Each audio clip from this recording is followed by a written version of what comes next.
ఇక మనం తదుపరి రాశి ఒక్కసారి చూసుకున్నట్లయితే ధనుస్సు రాశి. సో, ఈ ధనుస్సు రాశి వారికి కూడా వారి యొక్క జాతకరీత్యా ప్రభావం మనం ఒక్కసారి చూసుకొని వారికి ఏ విధంగా ఉంది, అలాగే ఈ సంవత్సరం వారికి ఏం జరగబోతుంది, వారి జాతకంలో చిన్న చిన్న దోషాలు ఉన్నా గానీ దానికి వారు ఎటువంటి పరిహారం చేసుకుంటే బావుంటుంది అనే వాటి గురించి కూడా ఒకసారి తెలియచేయండి గురువుగారు.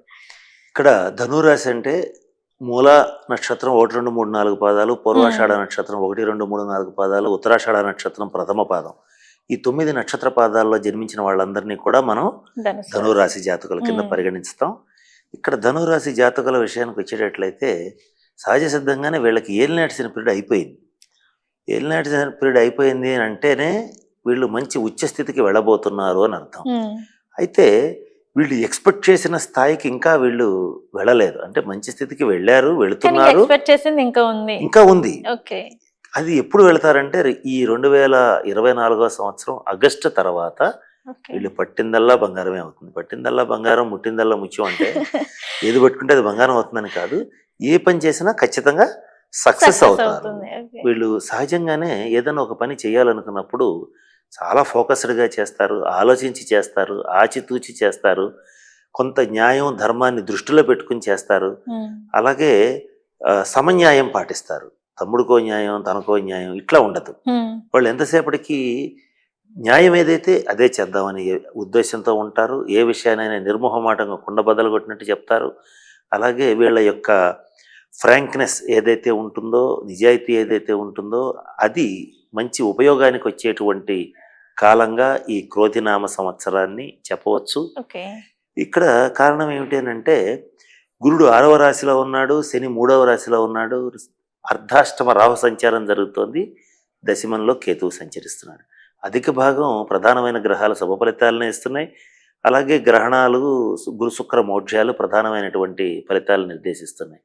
ఇక్కడ ఉగాది స్టార్ట్ అయ్యేటప్పటికే కొంచెం స్టార్ట్ అయిన తర్వాత వెంటనే గురుమోక్షమి శుక్రమోక్షమి కూడా వస్తుంది. ఇవి రెండు దాటే వరకు కూడా వీళ్ళు ఎక్స్పెక్ట్ చేసినటువంటి రేంజ్కి వెళ్ళలేరు. ఇది ముఖ్యంగా చెప్పాల్సి.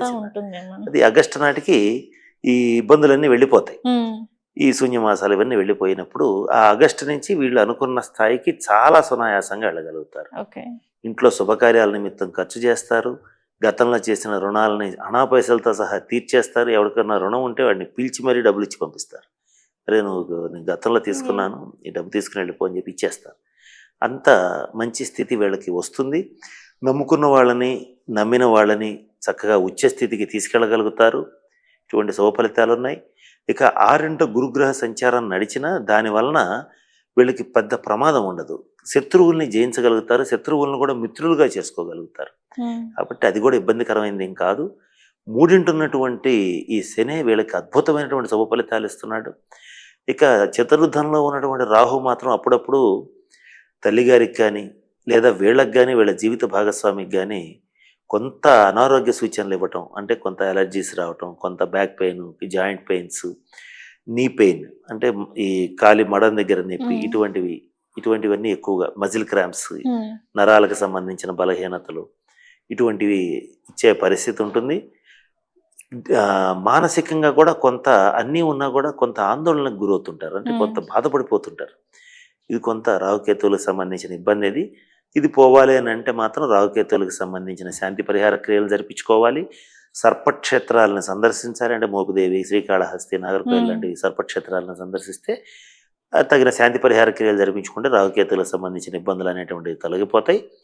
అన్నీ ఉన్న సుఖం లేకుండా పోయినటువంటి జీవితం అని బాధపడిపోతారు ఈ సంవత్సరం అంతా. అంటే తినడానికి పంచభక్ష పరమాణాలు ఉంటాయి కానీ తినే టైం ఉండదు.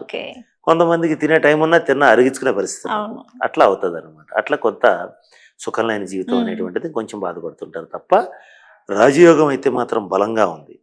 ఇక ఎలక్షన్ టైం కనుక ధనురాశి వాళ్ళు రాజకీయ నాయకులు ఎవరు ఉంటారో వాళ్ళు ఖచ్చితంగా గెలిచే అవకాశాలు పుష్కలంగా గోచరిస్తున్నాయి.